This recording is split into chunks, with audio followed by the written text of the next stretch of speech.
बिस्मिल्लाहिर्रहमानिर्रहीम। अस्सलाम वालेकुम। खुश रहें और आबाद रहें, जहाँ भी रहें हैप्पी और हेल्दी रहें। मैं हूँ मैविश और वेलकम करती हूँ आपको किचन विद मैविश में। आज हम बनाएंगे बहुत ही मज़े के स्नैक्स जो नमक पारों की तरह बनते हैं और ये बनाना बहुत ही आसान है।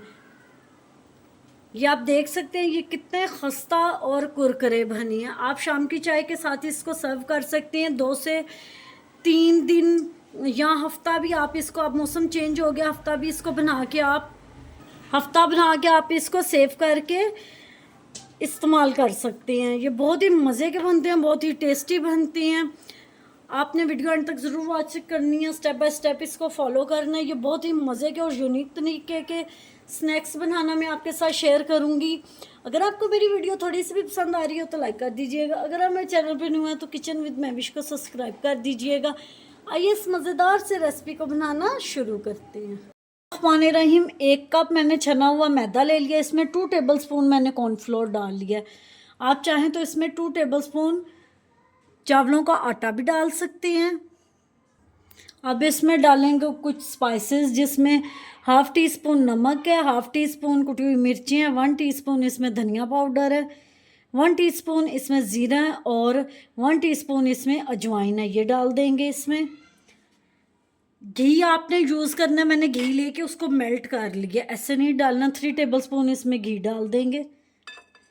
ऑयल इसमें यूज़ नहीं होगा। अगर ऑयल यूज़ करेंगे तो ये खस्ता नहीं बनेंगे। अब इसको अच्छी तरह मिक्स कर लेंगे। अच्छी तरह इसको मिक्स कर लिया। अब इसको गूंद लेंगे। डो को मैंने अच्छी तरह गूंद लिया। आप देख सकते हैं ऐसी डो होनी चाहिए, ना ये ज़्यादा हार्ड होनी चाहिए और ना ही ये ज़्यादा पतली होनी चाहिए। जैसे हम समोसे की डो गूंदते हैं ना, उससे थोड़ी सी नरम होनी चाहिए। 15 मिनट इसको रेस्ट देंगे कवर करके। हो गया, डो हमारी अच्छे से रेडी हो गई है। अब डो को काउंटर पर डाल के अच्छी तरह इसको बेल लेंगे रोलिंग पिन के साथ। नीचे आपको आटा या खुश्का वगैरह डालने की या मैदा डालने की बिल्कुल भी ज़रूरत नहीं है, क्योंकि इसमें ऑयल डाला हुआ है। एक रोटी मैंने बेल लिया। अब इसके ऊपर ऑयल ग्रीस करेंगे। अब इसके ऊपर मैंने मैदा डस्ट कर लिया। अब रोटी को उठाएंगे और इसको ऐसे फोल्ड करते जाएंगे। कोशिश करनी है आपने इसमें स्पेस ना हो। ऐसे रोल करते करते सारी रोटी हम लोग बेल लेंगे, रोल कर लेंगे। इसको मैंने रोल कर लिया। अब इसकी कटिंग कर लेंगे। ये आप देखें ऐसे हमने टेढ़ी करके कटिंग कर लेनी है, जैसे नमक पारे होते हैं सेम ये वही प्रोसेस है। हम ये स्लांटी टाइप इसकी कटिंग कर लेंगे सारी। इसकी मैंने कटिंग कर लेती है। अब चूल्हे पे कढ़ाई रख के इनको फ्राई कर लेंगे। ऑयल हमारा गर्म हो गया। अब इसमें ये स्नैक्स डाल देंगे स्लो फ्लेम पर।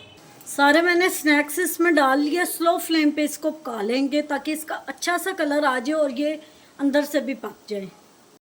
अल्हम्दुलिल्लाह जी, स्नैक्स हमारे अच्छे से बन गए हैं, पक भी गए माशाल्लाह जी। आप देख सकते हैं कितने मज़े के बने हैं। उम्मीद करती हूँ आपको आज की रेसिपी पसंद आई होगी। पसंद आई हो तो लाइक शेयर कमेंट ज़रूर कीजिएगा। Thanks for watching. मिलते हैं नेक्स्ट वीडियो के साथ। तब तक के लिए अल्लाह हाफिज़।